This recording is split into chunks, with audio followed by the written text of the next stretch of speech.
No es fácil pronunciar un discurso cuando tenemos la madre tendida sobre el lecho y en acecho de su vida un asesino.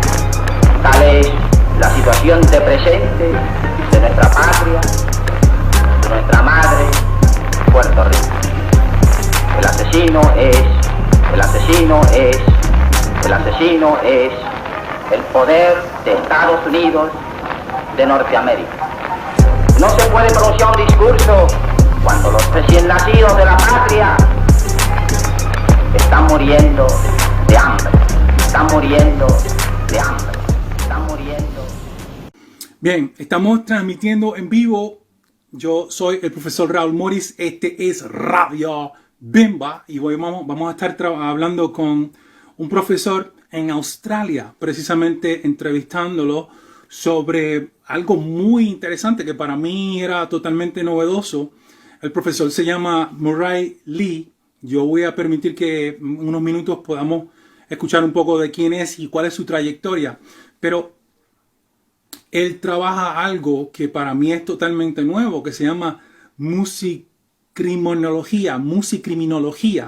Es un concepto que yo creo que es nuevo, aunque el profesor me va a instruir ahora mismo sobre cuán viejo es este concepto y cómo se ha estado usando y si existen las herramientas para que se ejecute interesantemente, ¿no? Professor Murray, thank you for being on this spot. This is Radio Bemba. It's a radio program that we usually do on a Saturday window between 10:30 to 11.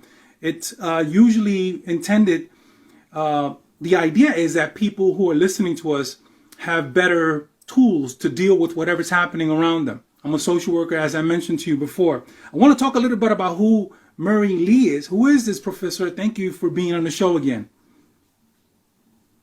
Thanks, Ra, and lovely to be here. I'm excited to chat to you about this and about and also to hear more about what's going on in Puerto Rico. Yeah.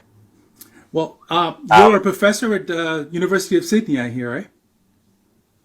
Yeah, so I'm professor of criminology at the University of Sydney Law School, where I teach broadly in areas around representations of crime, and I've been a long-time fan of music and musician myself, and so I've gradually started to draw together the strands of my kind of criminological interests and musical interests, and I guess I became interested in the way they could be fused, but also that there was already a body of literature that was sort of covering this kind of field, So hence sort of coining the term music criminology to really sort of be a bit of an umbrella term for a whole range of work that's going on. I think by others, but myself as well. I hadn't heard that before, as in the term itself. I do know that this is ancient, and we probably hear it from different cultures how the music has such immense power that it can affect the emotions and the psyche and the whole spirit. And I'm glad that you mentioned that you're a musician, because I saw some of the stuff. Well, I saw some pictures, and I saw some of the videos in the background. I have a video of you in the University of, I think, in New York, and having. Oh yes, yeah. So I was very excited to have this conversation, because there's nothing like talking to someone who knows about one field and merge this to something that seems to be a very far distant, but it really isn't, because when we're talking about human nature, a lot of the stuff that we're talking about, it's usually linked some way, somehow. You just have to find and connect the dots. So I'm very excited to hear this term that you created. Is it a term that you created to put to explain this whole phenomena? Yeah, I did. I created the term. I mean, it's just fusing two words really, but it was the idea was to create a bit of a coherent field that and to provide hopefully some frameworks that, that other people might think are interesting to use as well. That was really the key idea, and to do it in a way, Rel, to do exactly the sort of thing that you were talking about, to be thinking, not just about the criminalisation of music, but about the effect of music, about the way in which we engage with music, and how that, links to our cultural practices, our identity, yes. Our friends, our families, all of that. How we use it as a force of resistance. How we use it to talk about our daily lives. So it was about trying to fuse all of those different elements, and of course how musicians talk about crime within music, within lyrics, and what that means, and how it's accepted by various audiences. I am putting together right now. I mentioned to you that I'm the writer of a book called La Historia del Rap y Reggaeton en Puerto Rico. It was a book that I created while I was giving some workshops on poetry. I'm a poet. I'm a performer. That's why I see. Wow. I see where you're coming from when connecting these things, because it makes so much sense to me. And then I started to look about the possibilities of making a virtual class on this, right? And when I started to investigate, to look for references relating to all this stuff, I found that in the old world, right, in Africa, and even in some of the Middle Eastern countries, the music, it's not about making money. It's not about making a star. It's about communicating all of these ideas within a structure, and at the same time helping people integrate themselves in the flow of music, and in exchange with the performers that are not performers, are just part of, because all of them become performers, the audience and the artist, right? And it's amazing, because the people who are performers know that when you're on stage, the people who are in front of you are just as important. As a matter of fact, that feed that comes and goes, and that feed that exchanges between the artists, especially in places that are close and you're having that energy. I'm sure that it happens in big stages too. I haven't had that privilege yet, but I wanted to within some of the stuff that you wrote on the article, which I found very interesting and absolutely on point. By the way, I saw that you were talking about aesthetics, the sonic, sensorial experience, which is something that you mentioned now. Can you go a little bit profound into some of that? Yeah, well, maybe I'll start with the idea of the sensorial. I mean, it's actually kind of useful that this has sort of gradually been becoming a point within the criminological literature that I was able to sort of grab onto. So I mean, I didn't come up with the idea of a sensorial criminology, but it was a great hook to then bring to looking at music and thinking about, well, what are the sensory elements of music that we relate to, and which we, as you rightly point out, feed back to performers as well as audiences. How do we not just listen? I mean, it's okay to, most of us think we listen to music, but of course we feel music, exactly. And obviously, I mean, if you've done any mixing of your own music or others, getting the bass drum to sort of pound into your chest, or the feeling that that movement of the speakers, but being in the audience and feeling the sensations that are around us, but even the tastes, whether if you're drinking alcohol at a venue or something, there's taste going on there, as well as obviously our musical tastes, and how we relate to that. So we're using a whole lot of senses. We're looking at at obviously the performer. We're looking at those around us. We're feeling the atmosphere of the event and what that means, and the energy of the crowd around us. So all of these things are important to the way in which we, smells even. the bodily smells of, of a mosh pit if you're in it, or a dance hall, or whatever it is that you're in. All of these are so important to the way we relate to music and relate to, the other, listeners, consumers of that music, and I think these things a lot of the time get lost in terms of, we think about things like, okay, there are, youth subcultures around particular types of music, and people are drawn to those, because they wear the same things and all of that, but we don't think about all these other elements of that attraction and that bonding, that actually are to do with the music, and to do with the whole aesthetic of the music as well, and the aesthetic of the artists. And, I think I was interested in drill music, and partly that's because, partly because it's been criminalised in a whole lot of places in a range of ways, but also, it's has a particular aesthetic in terms of the performers, which is really important.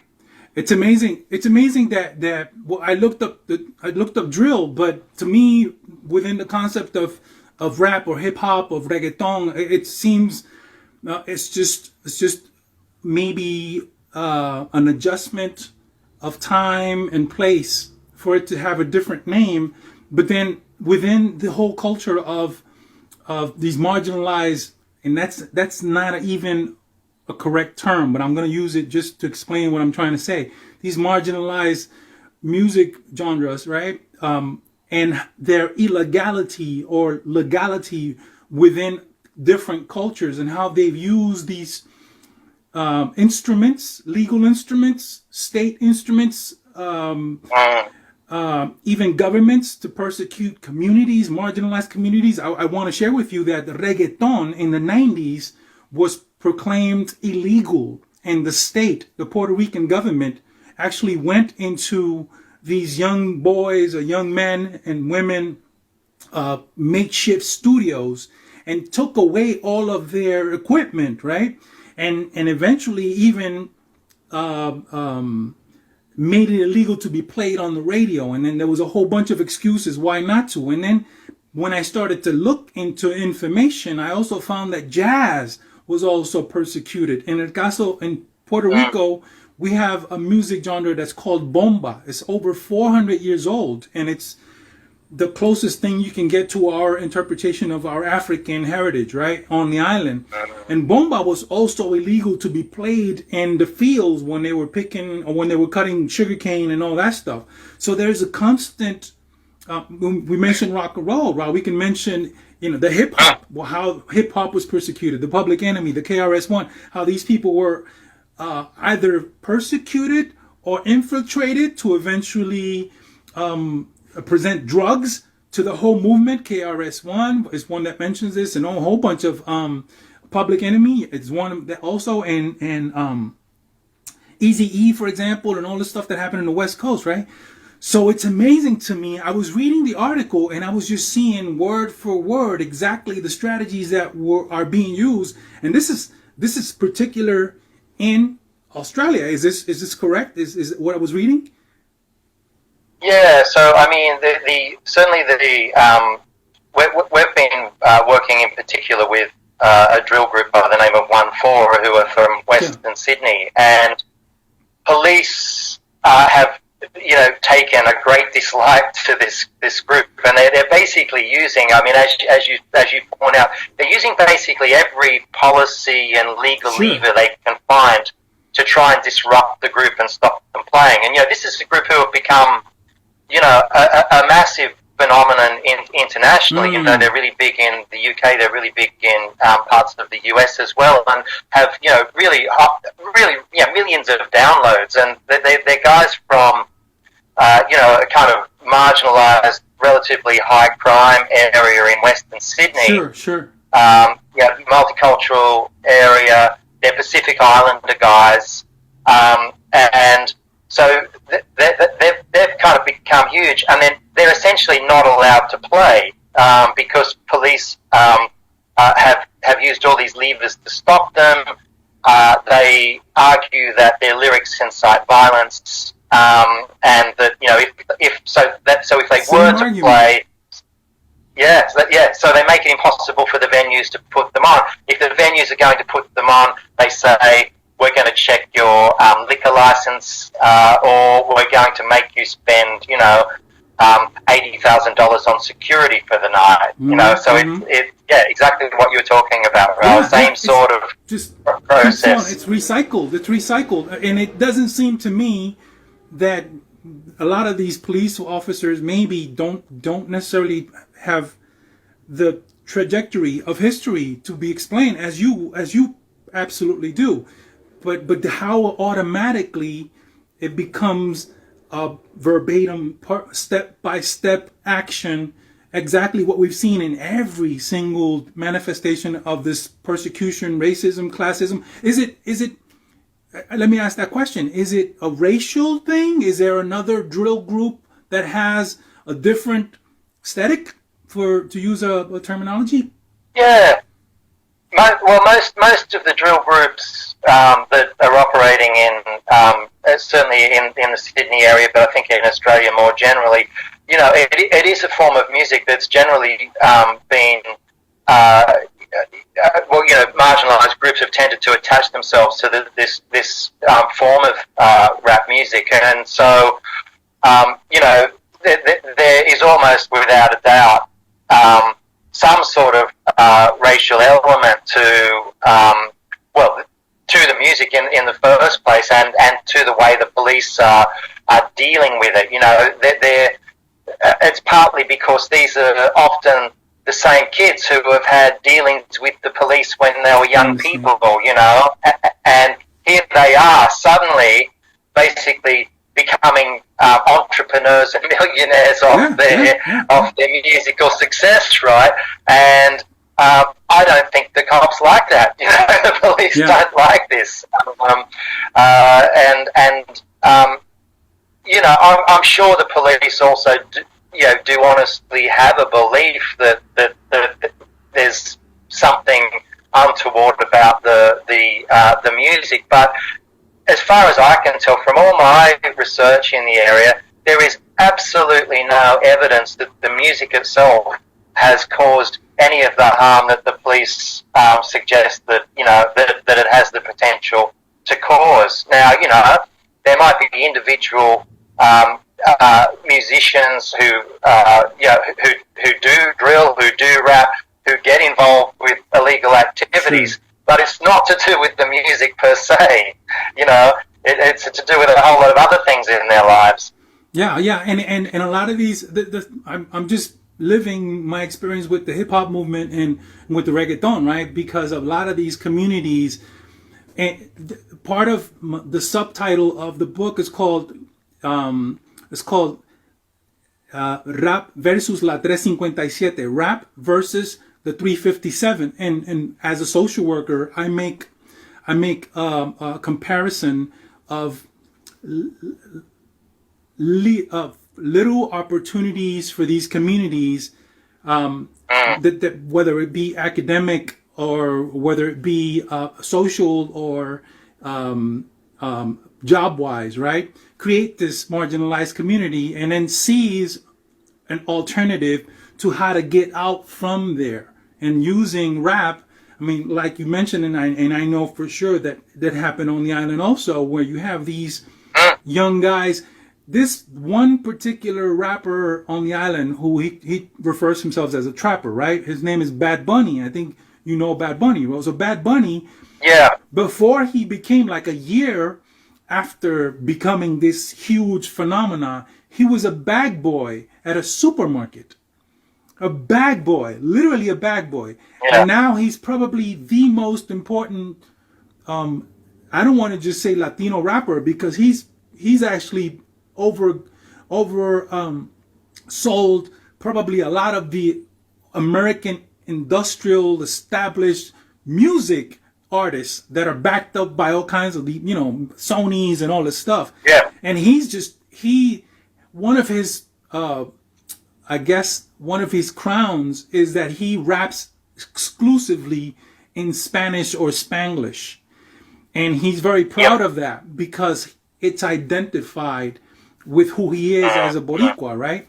But he assumed political stands that are not very liked from the establishment. You know, in Puerto Rico, as you may know, we're a colony still from the U.S. So one of the stands that he assumed was like, you have to free the nation. You can't pretend that this country has been 400 or 500 years under colonialism and 125 years of colonialism with the U.S. and then we're supposed to just laugh about it. And he's assumed. So now every single media on the island, they try not to play his music, although it's difficult not to because he's the biggest star on the island right now. So I'm seeing that happen with these guys, with these 4-1, is that right? 4-1? 1-4. Yeah. Look, exactly the same sort of story, Ral. You know, it really is. And I had I had a bit of a sort of read up on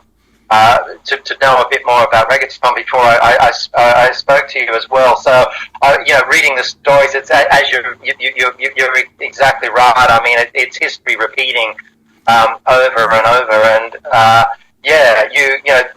these guys, same sort of thing. You know, they. And I guess this is the thing at the moment. It comes back to something you were talking about earlier. You know, you sort of said, you know, if we look in, you know, sort of different cultural contexts of music, you know, music's not about its commercial side. It's not about getting wealthy off it and whatever.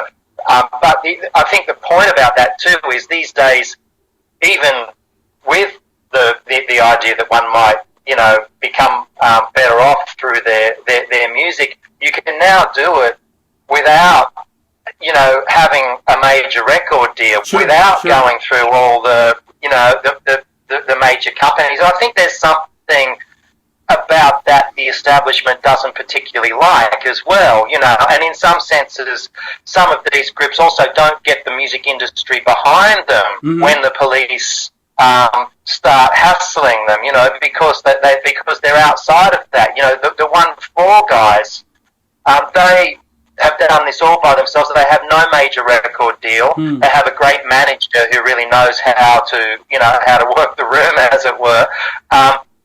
But you know, I was talking to their manager last week, and he's just saying, well, you know, when a record label comes to us or whatever, we say, well, what can you give us that we don't already have? We've done it all ourselves. We are our own entrepreneurial organisation, you know, and that comes, you know, in a sense, not through just trying to be rich, but connecting to community. It was all about finding their community and sharing their voices. And I mean, another similarity with what you were saying is one of the things that 1-4 did right from the start is that they decided to rap in with Australian accents. Awesome. You know, right. So their form of drill music becomes immediately sounded different from, you know, the US, the sort of Chicagoan version, or the UK version, you know, because suddenly it's a true Australian voice, and that was a big part of it. So, you know, creating their own voice, creating their own scene, and connecting with people through that. I want to add two questions that also connect how to connect these groups with the experiences that happened on the island and the hip hop movement. The hip hop movement was marginalized for probably almost more than a decade, right? Until the Sugar Hill Gang were taken and made commercial. And then after that, a lot of the hip hop movement was domesticated, although it didn't, because there was always that struggle within the movement of the real rappers and the ones who were talking to a specific group and not using the ghetto lies, right, experience, the ghetto life experience, right? The other one that I wanted to mention to you is in Puerto Rico's, and it's something that I'm working on right now, is connecting the colonial experience and the religious in position from the state, and then how we have used, I mean, we as a Boricua from African descent experience, how we have been imposed upon when it comes to the religion dimension, right? The religious dimension. We were dismantled or tried to dismantle, and then our music, because it's not commercial, because it's spiritual, because it's connected to our life daily life. It goes beyond. So we had always had that to lean back on, even when we were, whatever, slaves, or even now that we're still in the colonial state. And it's something that I see. That's why I asked about this particular group. And are there other groups like this? Remember Vanilla Ice, when he came on the scene, that it was like, what is this guy doing here? And he's not the only one. There was another, even Shady, right? That everyone knows. He's won his place because of his skills, but the experience, when he talks about his experience of being marginalized, of being persecuted, of being poor, that's incredible. I was hoping.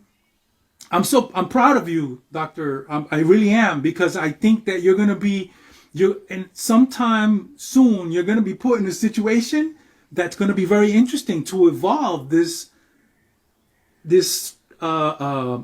scientific tool to be able to explain this whole thing. I'm so impressed with that. Somehow, someplace, you're going to be going against some of these huge record labels, because then I think this is all going to be eventually come into conversation, criminalize, and how to use tools to measure how the state is that where you're headed with?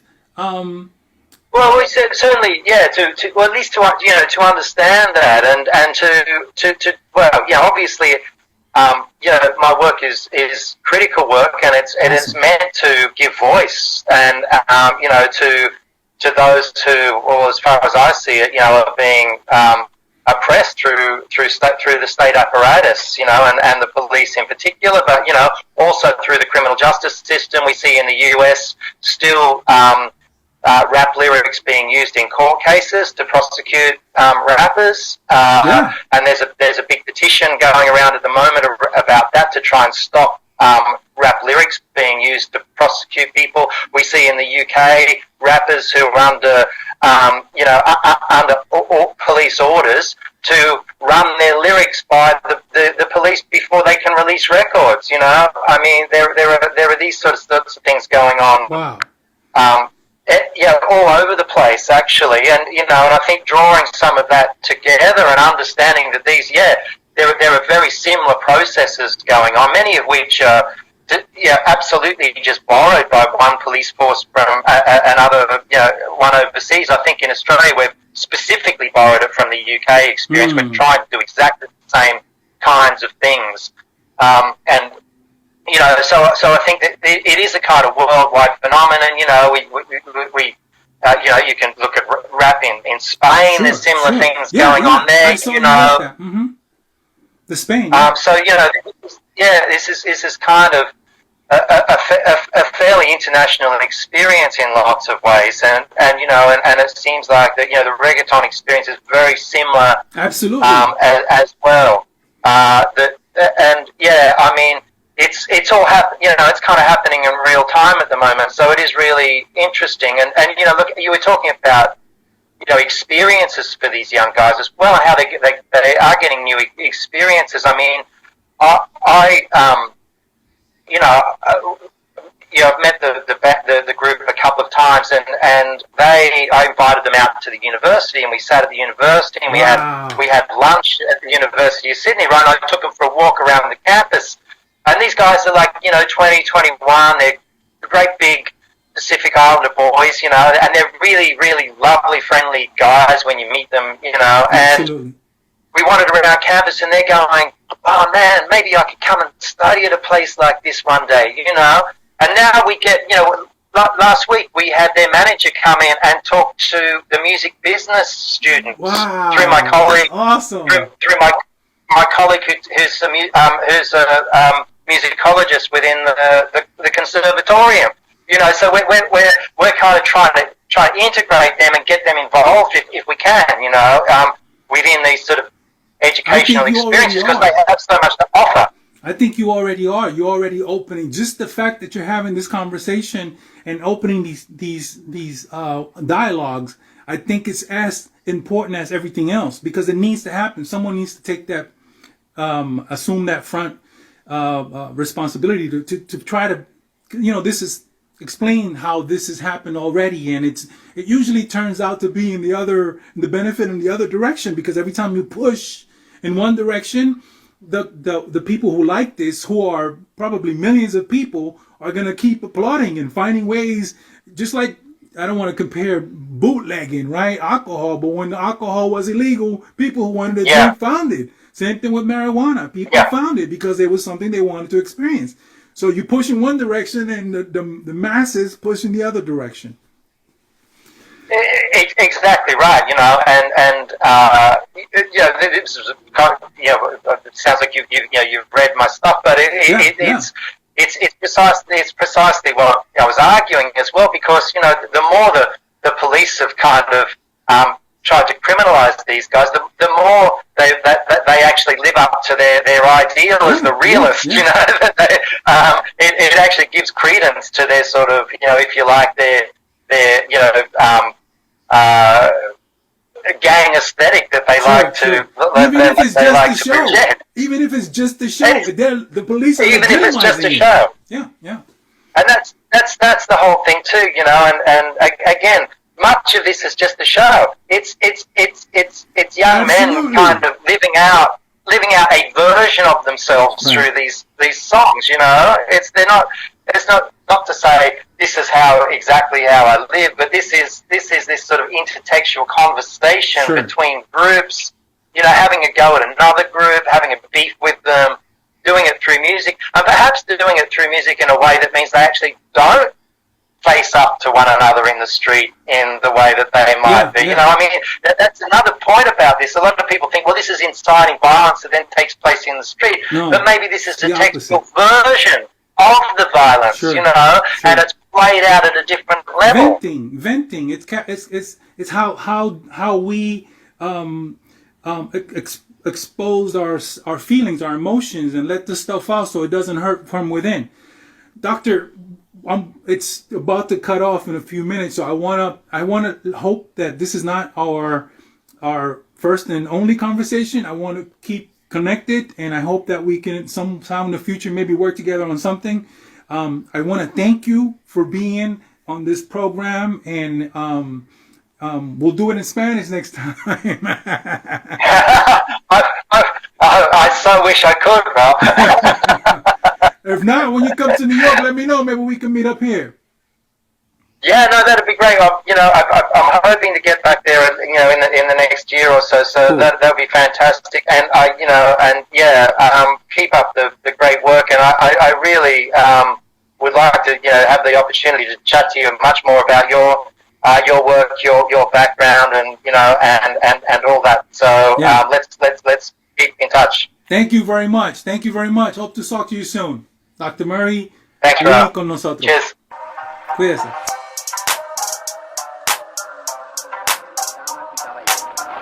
No es fácil pronunciar un discurso cuando tenemos la madre tendida sobre el lecho y en acecho de su vida un asesino. Tal es la situación de presente de nuestra patria, de nuestra madre, Puerto Rico. El asesino es el poder de Estados Unidos de Norteamérica. No se puede pronunciar un discurso cuando los recién nacidos de la patria están muriendo